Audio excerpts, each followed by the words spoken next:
Good morning, everybody. Welcome to the show. And Jude, welcome to the show, guys. This is a really great friend of mine, Jude Nosek. He's a entrepreneur and a business owner here in Oak Park, and really excited about having him on the show for you guys. Welcome to the show, Jude.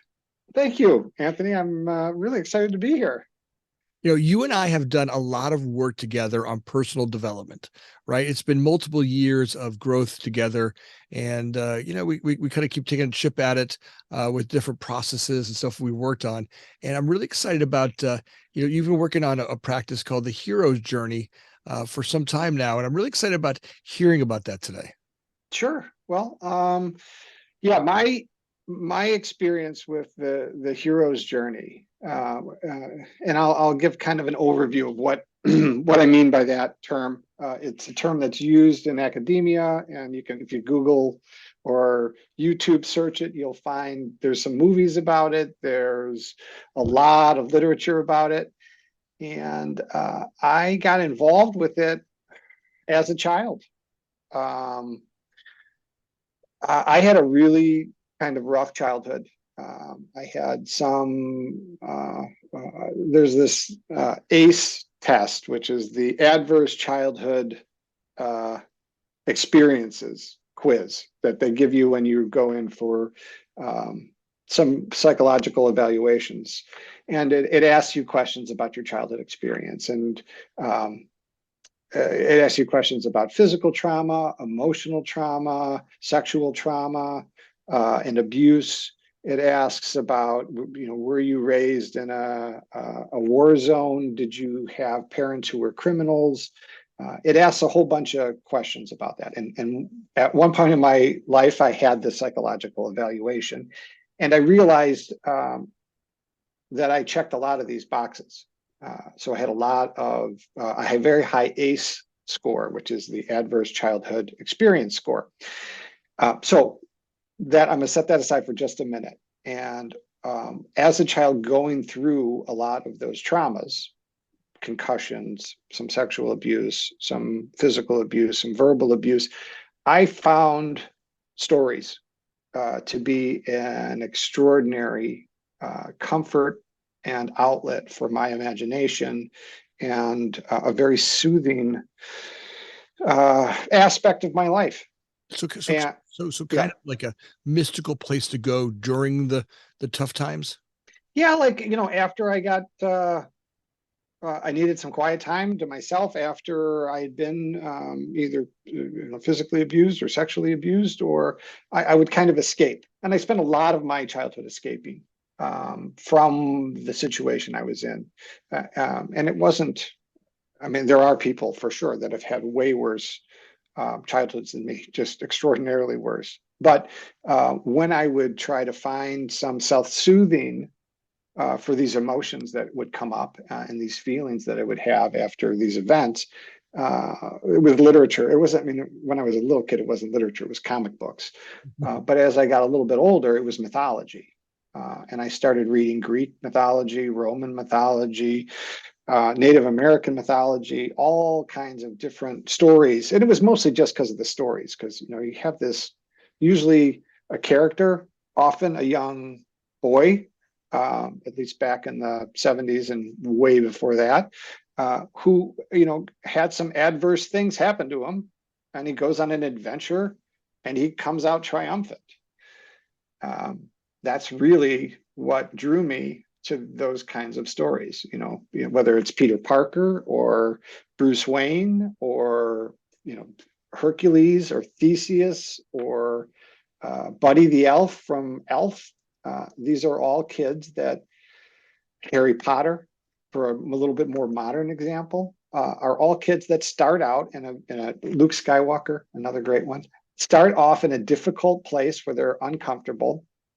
They don't like their surroundings. They don't feel like they belong to the family or social situation in which they find themselves. And then they find a way out. And that was very appealing to a kid that was not comfortable where he was. And so I started reading, and I was kind of devouring all these different stories. And then as I grew up and went I became an English major in college and studied literature. Um, and I was introduced to the work of this guy named Joseph Campbell. That's right. Okay. Yeah. So Joseph Campbell is a name that more people are familiar with.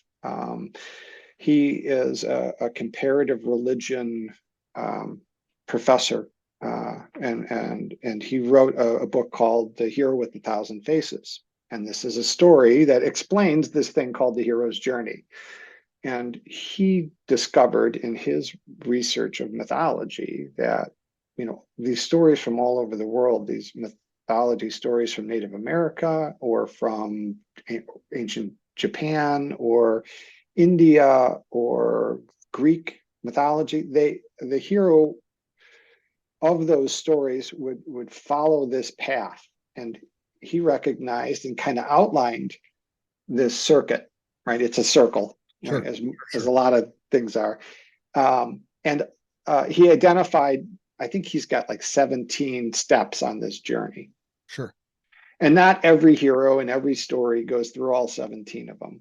But you can find the blueprint pretty much behind all the stories of the hero.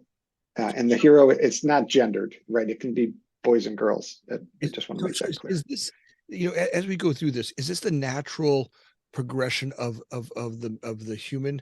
As you go through this, I mean, all of us have some form of the hero's journey, male or female. There's some form of it.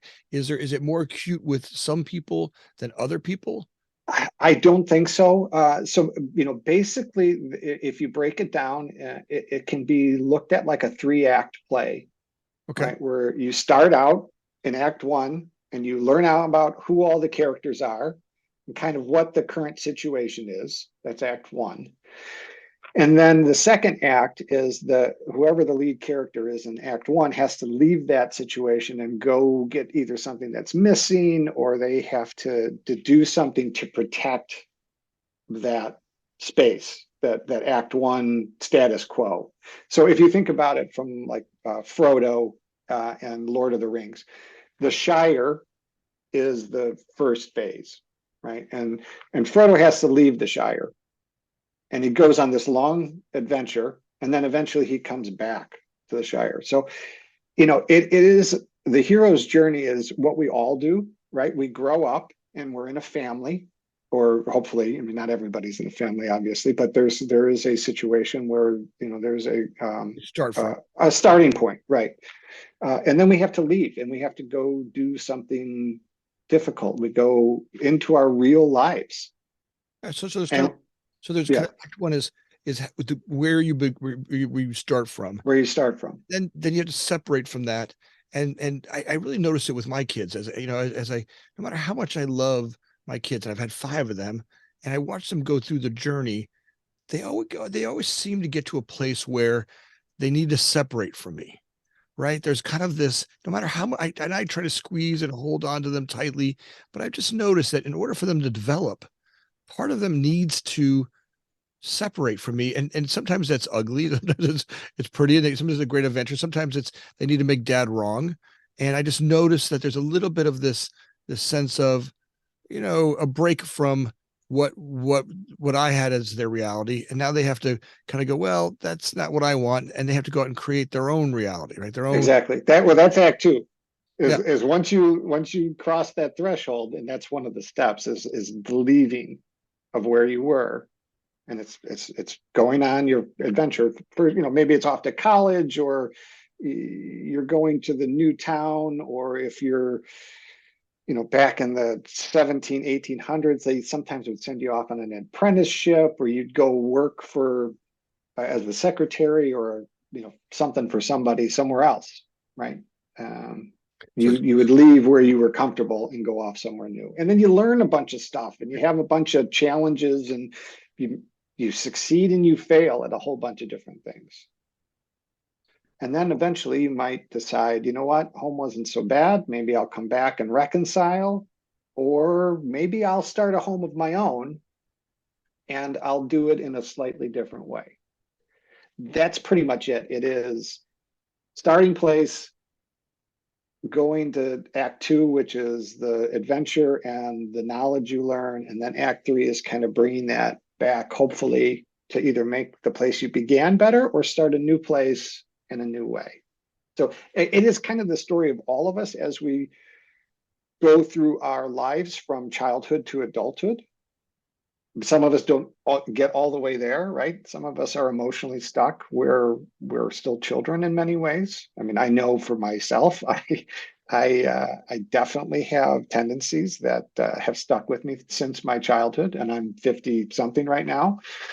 But there's certain aspects of my life that harken all the way back for me to my childhood, and I guess actually I had to relive a lot of that. I talked about that adverse childhood effect or experiences when I had children, and some unfortunate things happened to my kids. Like my son had um, a brain surgery when he was 4 months old. They removed 30% of his skull because one of the sutures in his skull was fused. Pretty traumatic Yeah. for me as a parent, Oh, sure. right? Very traumatic because I've had 11 concussions, so I've had a lot of head injuries in my life. So for me, it was not only going through the trauma of watching my son go through this, but I was having post-traumatic stress responses to this event on top of this event from my own trauma. I had a child, who um, was assaulted, and that brought up a bunch of feelings of my own that I had never dealt with, that I had pushed down and repressed for 35 years. So I was finding that, even as my kids are kind of growing, I'm still learning some of the lessons from way back then. So, I mean, I think we're really starting to identify that more than ever before, right?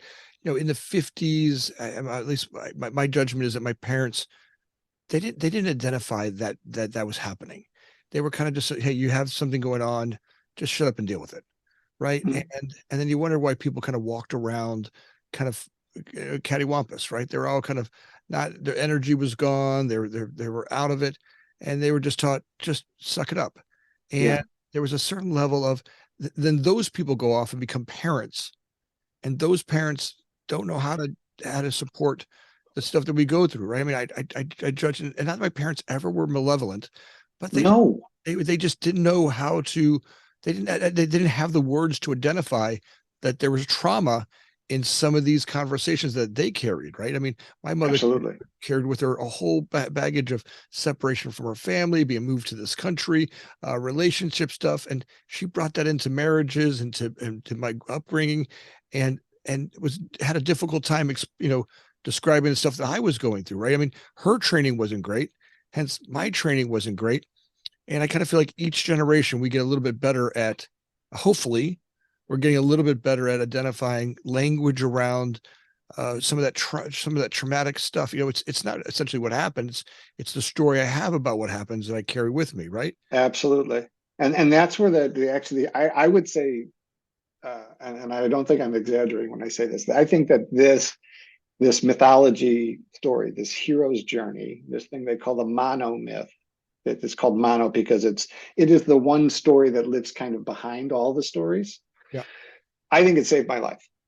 I honest to goodness think it saved my life. So I was at a point in my time where I had a nervous breakdown. I was abusing alcohol and could not function very, very well at all. And so I had the opportunity to go to a mental health facility that specialized in addiction. And when I was there, the really interesting part for me, when I got there, for about the first 5 days, I could talk about anything as long as I wasn't talking about my trauma or my addiction.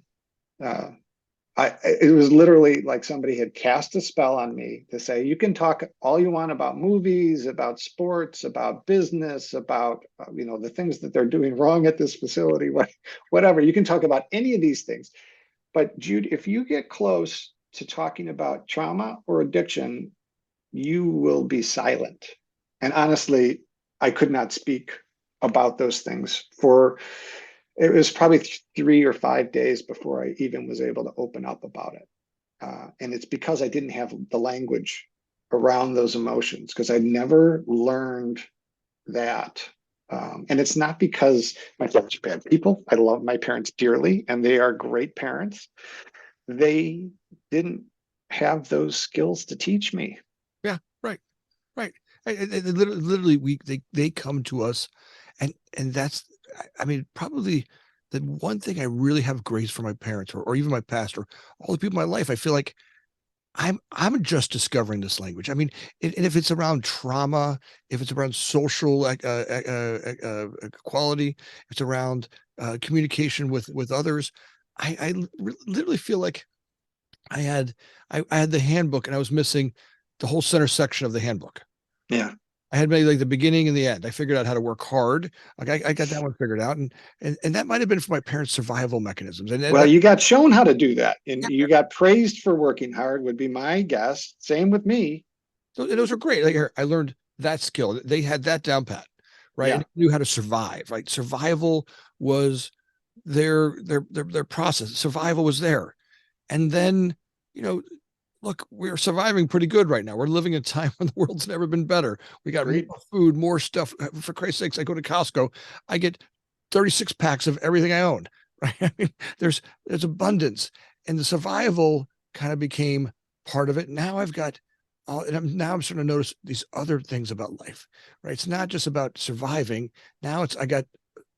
I mean, now I communicate with others. I interact with them like my parents never did. My parents or their parents. I mean, for Christ's sakes, my great grandfather lived on a farm. They Yeah. sometimes had people come over, and their interactions with people were so limited. Today we interact with people all day. I mean, I interact with people. I do more in a year than they might do in their entire lifetime. Absolutely. Right? I mean, just the number Yeah. of people. So we have so many more social interactions, and I kind of feel like some of that stuff is affecting me more than it would ever affected them. They just because we notice it more. Yeah. Well, there's a lot more, even in like the last 30 years, right? So I mentioned the concussions that I've had.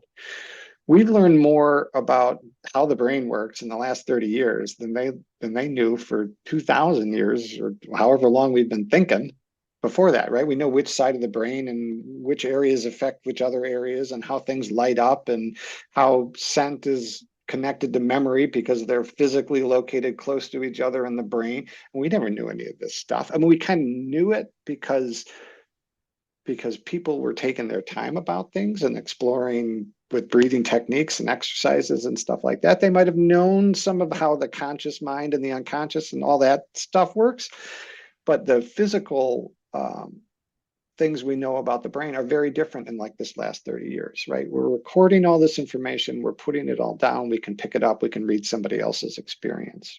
And that's before we had all that, we had these stories, right? We had the story of Hercules and the 12 labors, or Jason and the golden fleece, or uh, you know they go King Arthur, Beowulf. All these stories follow this little mythic cycle.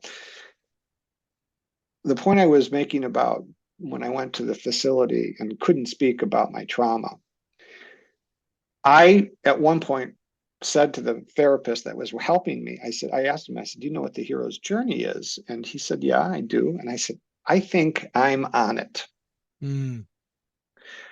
And he said, what do you mean by that? And I kind of explained, because I mean, I'm a marketing guy. I mean, that's what I do for a living. I write and I do marketing and sales. But I've been a fan of mythology and Joseph Campbell and this hero's journey my whole life. And so I knew about this story cycle. And I said, I think I am leaving the place I began at 50 or whatever. I was 49 at the time. And I said, I'm going into a world that I don't understand at all. And it was the world of, living life without the help of an addiction, where I'm not abusing alcohol anymore. How do I live without that? And I was like, That's what I don't know. That's going to be my great adventure, is to figure out, how do I live without that? So like I want to kind of hit on this a little bit, because I really have this sense that we have these traumas, Mm, and then a lot of us find things like drugs or alcohol or some form of an addiction, something where the mind can go to instead of having to deal with it, right? And that there's a sense of it. It could be shopping, it could be over exercising, it can be eating, sleeping. There's all kinds of places that people go in that addiction, and that becomes the easy button, yeah, right? And we keep hitting that button for that sense of relief from the trauma, right? yeah. The story that keeps Escape. Yeah. escape, right? The story that plays over and over and over again about what's going on with our lives, right? There's some version of the story, even if not seen or heard, it's there, and it's kind of playing again and again, and it's relating to everything that I'm doing, right?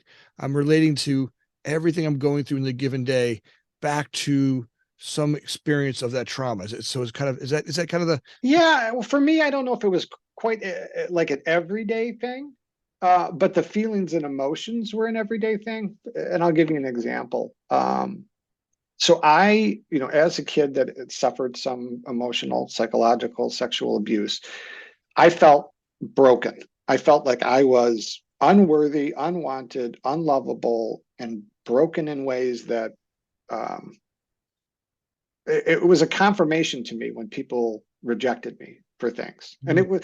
it did not matter the level of rejection. Like, as a kid, if I didn't get picked first or second for basketball, I felt I felt like they were rejecting me as a human being.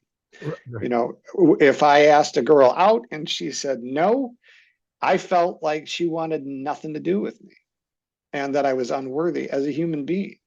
So those feelings were being confirmed every day, day in and day out, because I never knew how to deal with those feelings of being broken, of being rejected, of being unworthy, because I didn't get good education in that.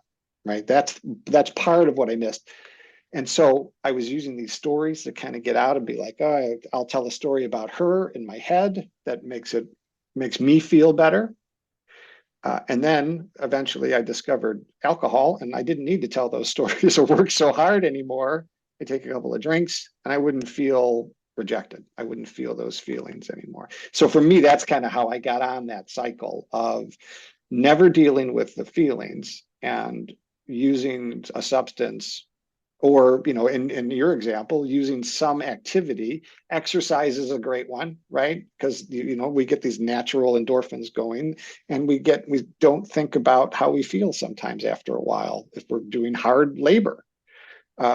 People find relief through what you were saying, like shopping or eating or all these other self-soothing and comforting things, some of which are very necessary for us to be alive, right? Like, you have to eat, but some people struggle with food as a comforting device rather than just as a nutritional device. What happens, I feel like a lot of those compound, right? There's a lot of compounding that happens in those addictions, right? So you start off with food as a comfort place, right? But then all of a sudden sugars kick in, and the other parts of that are a little sinister that really didn't realize. I mean, I grew up in an Italian household, and my mother cooked, and there was a very gratifying thing about eating her food, right? There was a you go to someone's house, and it was a to eat their food, even if I wasn't, there was no you're full. You did it out of gratitude for the people, right? Yeah. Show them gratitude. And I had a story about I ate for that, and then the other parts of it kind of get even worse, right? So then sugar addiction kicks in, right? And then there's a sense of being full is satisfying, right? There's a Yeah. never being enough, like I ate enough to survive. Right now, I'm eating to be full, because in being full, it brings me back to that happy table, right? Well, or it's, I feel empty myself. Oh, yeah, I'm not, yeah. I don't, without that physical feeling of being satiated, I cannot provide that for myself. So I have to seek that somewhere else. That's I right. need some device, some activity, some chemical in order to feel fulfilled or feel safe or feel secure. Right. There's a real comfort, or I mean, not even comfort. It's, you know, oftentimes I wonder, even in the feeling of unsatisfaction about it, right? Because I go to feel gross, or it's a feeling I know, right? And the feeling I know is almost better than the feeling I fear, right? I don't know, like when you talked about the girl or talk about the sports, I don't know what it feels like to all of a sudden be wanted. I know what Mhm. it's like to be not wanted, right? And then sometimes I feel like I go back to that. Well, you see, they don't want me, right? I must be a piece of crap. I'm Right. It's self-confirmation. right. That self confirmation part. I know the crap. If I it must be crap feeling. I don't know what it feels like to be the hero or how to be the one that they wanted or the part of. So you know, that's the stuff that always kind of surprises me as we go through these. There's these little parts of me that kind of get attached to feelings that maybe not my favorite, and I'm uncomfortable with the new spaces, the new places, the places where I'm gonna take a stretch out to a new place to go in life, you know, to be successful or work hard on something and be great at it. That next step, I wasn't used to it, right? To stand in uncomfortability of a new place, to go out to the thin branches of life on a place I wasn't used to. I kept going back to the place I was used to, which was I'm not worthy, right? Yeah. And there's some attachment to going back to that. Yeah. So I mean, I personally, I think I was more of an envelope pusher because I was constantly trying to prove myself to be brave when I didn't feel brave, or to be strong when I didn't feel strong, or to be the thing, to prove it, right? I mean, there are stories that my friends will tell of me, that, you know, when I was drunk, I would talk about how good a fighter I was.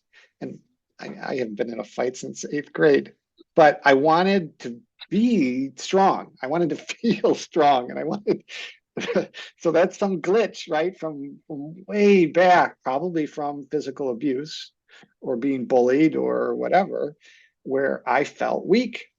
And so I would do and put myself in these situations where I would go and I would speak publicly in front of a bunch of people, because I know the tough guys couldn't get up and do that, but I could do that. I could be fearless in ways that, you know, they couldn't. And that was proof to me that even though there's this voice in my head telling me constantly, yeah, see, you're not good enough. See, you're not strong enough. See, you're broken. See, you're not lovable. I'd be like, yeah, well, I'll show you. That's right. That's right. And I'd go do the thing, and I would be so emotionally and mentally exhausted when it was over that I would, you know, do something for relief, or for to just not have those feelings continuously play. It's terrible. I'm glad I'm through most of it, or some of it anyway. I'm not using the same tools. Um, That's awesome. yeah. You know, so as you start to identify, um, you know, you start to notice that there is a story in, and there's as you start to notice this, right? You start to notice the trauma and the story that you're carrying with you through life. You know, I think a lot of us do that, you know, or have a sense that something's missing, right? Mhm. We have this sense that um, I did for a long time, that there was something really uncomfortable about my life that I didn't understand why. Right? Why did I feel so different? Why did I feel so awkward? And as I start to go through and go back and look at trauma and go back and look at my stories I related to, and start to go back and rework those, right? You know, how do we guide others who are going through that? How do we help guide them to a place where they can start to find their own discovery? Yeah. So that's what this mythology cycle does. So basically, what happens is you start at point one, and then you realize, okay, something needs to get done. There's some monster, something needs to get fixed, something's lost that needs to get found. The hero says, find somebody else. I'm not strong enough. I'm not smart enough. Get somebody else to do the job. Mm, And so that's step two. The first is the call to action. That's step one. Hey, in stand by me. the kid Gordy, I think his name is, he pops up into the treehouse and he says, "Hey, do you guys want to go see a dead body?" That's the call to adventure. Neo in the Matrix gets a telephone call that says, "You're living in a world that's not real." Mm, Right? Luke Skywalker gets the little video of Princess Leia to say, "Hey, I need help. Obi-Wan Kenobi, you're our only hope." Though that's what's called the call to adventure. And I'm going to bring it back to your question. The second thing that happens is there's the refusal. The hero says, go find somebody else." Harry Potter gets accepted to wizarding school. His family says, absolutely not. That's a refusal. The third thing is the hero answers the call and starts the journey. Once the hero says, okay, I'll do it, the journey begins. And what happens is the next thing, step 4, in my listing out of it, is the hero finds a mentor. So that could be, Rocky Balboa's boxing coach, Mickey. That's his mentor. there you go. Right. Dumbledore for Harry Potter, Obi-Wan Kenobi for Luke Skywalker, Alfred for Batman. In the new Marvel series, Peter Parker loses his first set of parents, and then he loses his uncle. Right, he's an orphan times 3 out of 4. He gets Tony Stark becomes his mentor in the modern version. So that's one of the ways is you go and you say to find somebody who's done this thing that you're trying to do and ask them how did you do it? That's how you guide people through it. You look back on the journey you've been through. So for me, I've got this head versus tree accident that I had, big, almost killed me, broken neck, paralyzed my left side of my arm for 4 months, accident. I got through that. I got through that by finding a bunch of people that could help me, which is one of the steps, getting your allies together. Another one of your steps is going through all the trials to get stronger and to learn about all the muscles in the neck, and doing those things like exercising and learning all those skills so that I can get healthy and I'm back, right? I got all use of my digits and everything again. So that's like steps 4 through 6, 7. So, And facing the fact that life's going to be different. so let me just kind of go. So is it that we identify we have something, we have a Yeah. face for versus tree experience or upbringing trauma or sexual whatever those are.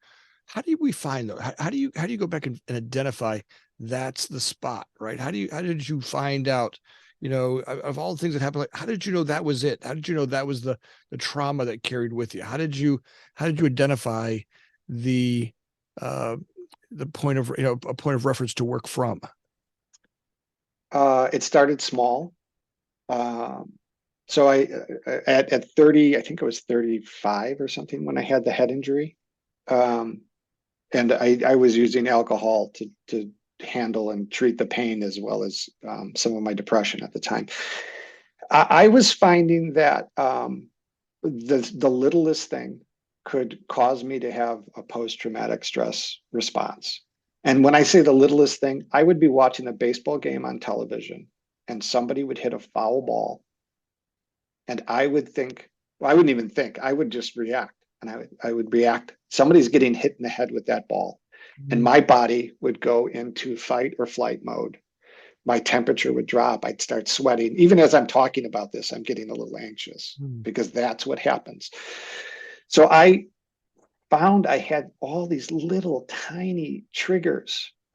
Even, like if I'm driving and something comes out of my peripheral vision that I can't see and I notice it, I would have these responses. So for me, I started looking for what made me uncomfortable. What were the little things that were making me uncomfortable?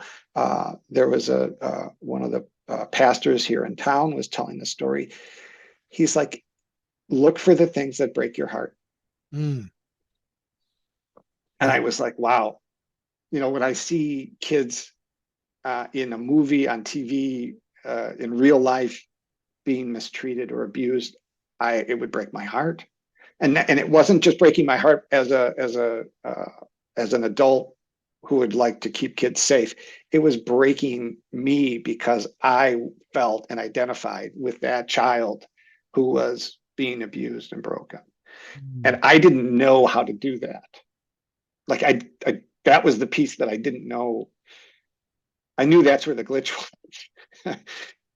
And I found that out by going to therapy and by working in talk therapy and stopping abuse. That was a big deal. It's not continuing to use drugs and alcohol in ways that they're not intended to be used. So at first, the drugs and alcohol are kind of like self-medicating to turn Oh off yeah, for me, for sure. the Yeah, trauma. Then it grows to a point where it becomes life becomes unmanageable, or a point where it just it's not working anymore. You can't hold the lid down on the pain that's you're covering up. correct. Whether I was drinking or not, or even if I started drinking, I was still feeling the pain, and it stopped working for that use. So now you're left to you're feeling it. You can't put the lid back on it, and you start to work on it. Now talk a little bit about. All right, now you identify it as you start to go through the changes, right? So identifying is one thing, right? But now I've got to I got to reinvent the story around it and kind of clean up the mess around the trauma, right? And I mean, I don't know if you ever clean it up or recreate another way of looking at it that changes. So talk to me about that. How do you go back and kind of rework? Yeah, yeah. So I'm gonna bring it back to the hero's journey, and I know because that's kind of what we were talking. All right, so what happens with the hero, whether it's Dorothy from The Wizard of Oz or Luke Skywalker or whomever, they face their greatest fear, and that's kind of what we're talking about. When I face the trauma of the head injury or the sexual abuse or whatever the thing is, I face that trauma and I accept it. I was like, okay, this is what happened. It isn't necessarily something that was my fault. It's not necessarily something that I made happen. It's something that happened, Mm, and I can accept it. And what does Dorothy do when she beats the Wicked Witch? She picks up the broomstick. Or Luke Skywalker gets the sword from his father. King Arthur pulls out Excalibur, right? sure. That sword, that broomstick, that reward is not really a sword. It is the new knowledge that sword or the reward, whatever it is, depending on which story it is. It's okay. I've come this far. I've faced the dragon. I have defeated the dragon. I get the reward, and the reward is a new understanding. Yeah. So a new understanding. So you get this new understanding where so it's a new story around it's you're going back to the trauma. Well, the trauma happened, 1,000 or 40 years ago for me. 20 years So I'm ago. not really going back to the trauma itself. I'm going back to my feelings about that trauma in the present day, and I deal with them finally. Got it. And So the face versus tree experience, yeah, how that becomes a talk to me. How do you regroup yeah. that? So that was something that happened in the past that I was reliving almost daily, Yep. depending on what I was seeing in front of me, and having these terrible feelings of danger all the time. Uh, I got better from that by physically getting better, learning all about the neck and head and physical therapy and how to move my body better. And that got me to a certain level of better. But I still wasn't all the way over it because there was emotional and mental distress that came with that. And I didn't start getting better from that until I started talking about it, Mm. until I So started sharing my story and telling others that had been through um, painful situations or traumas, that you can get through it. That when you do get through it, you can go back and tell somebody else, hey, I got through that. I've been through that. I've been where you're at. And there's a way out. I'm not sure it's the only way, but this is the way I got out. And the hero's journey for me was that thing. Like, I didn't know what to expect once I stopped drinking. But if I recognize, when I recognized that I was on this path of now knowledge and surrounding myself with good people and having this new knowledge of I can live a life soberly because others are, I see them do it, and they're going to teach me and tell me how to get out. And I started doing those things, whether it's recovery from trauma or recovery from addiction, by sharing your story about it. For me, it has been the balm that has healed me more than anything else. So I love this. So through the trauma you go through, and then the addiction to alcohol, you find recovery, and in recovery, it's kind of like a full circle, right? In recovery, Yeah. you find recovery from the trauma. So Yeah. you start addiction with the trauma. You find you find recovery from addiction with therapy or with process, and that goes back and fixes the original trauma. Well, and that's the last step of the journey. That's the last step of the hero's journey, is bringing the excels, what do they call it? The elixir of life, or whatever the reward is, right? When the hero brings that thing back in Lord of the Rings, Frodo brings a box of dirt from the elf country back to the Shire, right? That's the thing. They bring that piece back. And for me, that's the experiences that I've had, right? You bring that back and you tell people, okay, how are you going to do it? Hamish in Hunger Games, right? He lived through the Hunger Games. His job is now to be the mentor and teach the next generation how to get through the Hunger Games. That's right. That's right. Or Obi-Wan has been through it. He's going to teach Luke Skywalker. Luke Skywalker has been through it. He's going to teach, I can't remember her name, the Right, younger one. but there's something about, um, I've often said that you don't get the thing that you understand until somebody else gets that you get it. Yeah. That in the giving of the gift that you've received and giving it to others, you really get the gift, right? The knowledge is one thing, but then when I get it and I give it away because I understand it well enough to give it away, right? And in that moment, I get it, right? Yeah. I've noticed that about myself, in the work that I've done, that one thing about getting the kind of a book level knowledge of something, but when I go out and support others and giving it to them, there is another level by which I live it, right? Because I then relate to it when I'm giving it to them, or giving it back to them.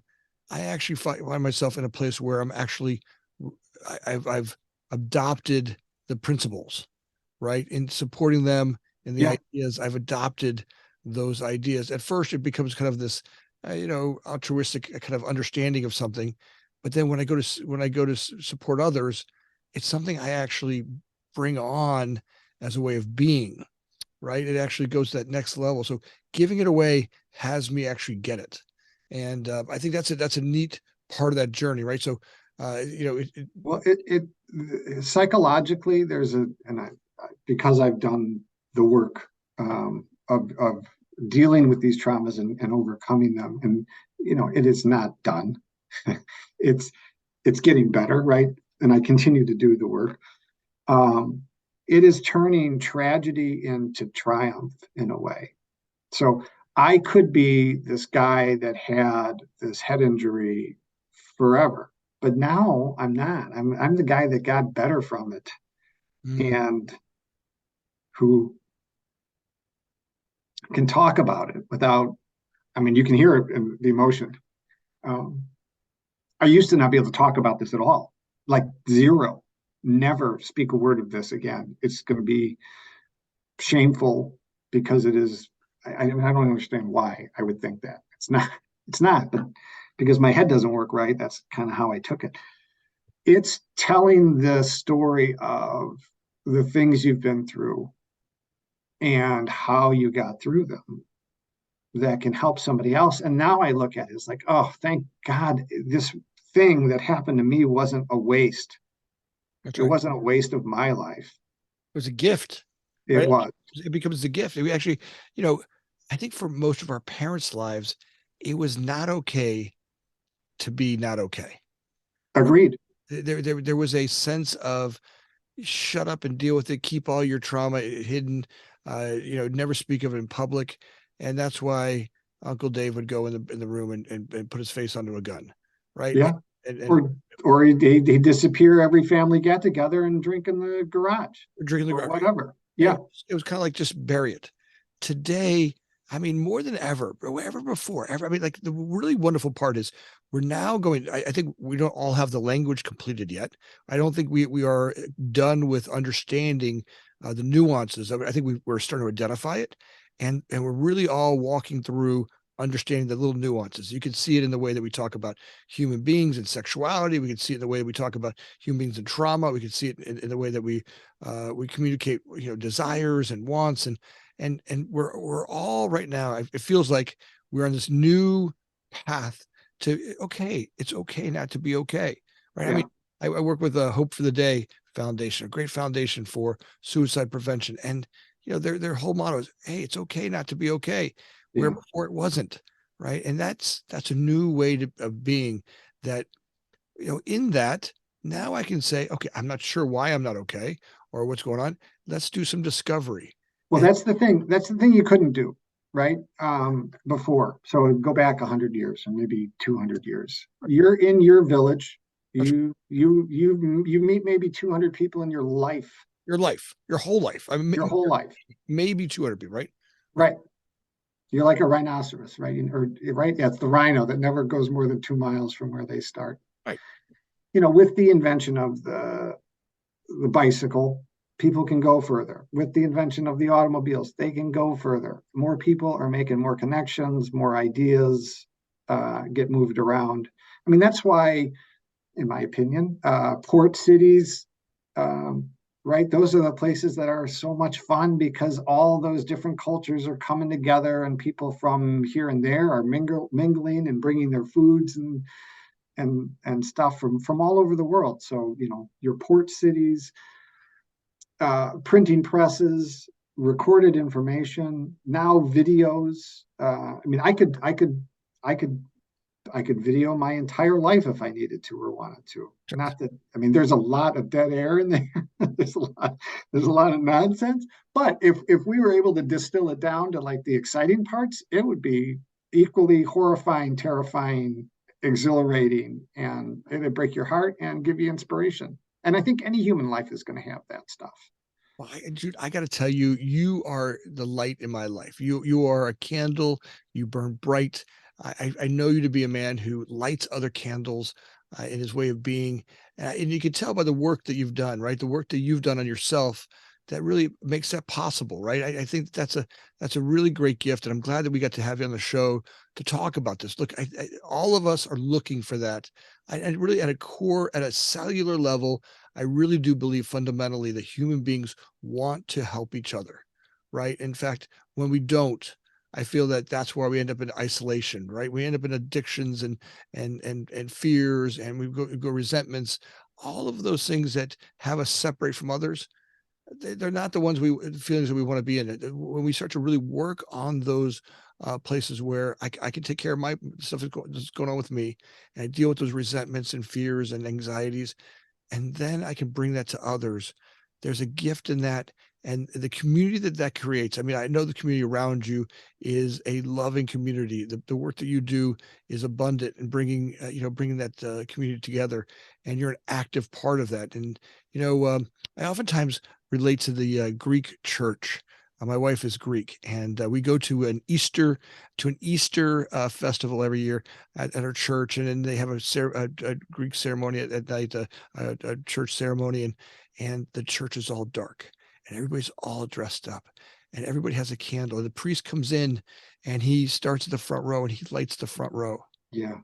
and then they turn around and they light the second row, and the third row. And to me, one of the most beautiful ceremonies in the world. I love watching that, or the Indians when they do the candle ceremonies where they light candles and they light each other's candles.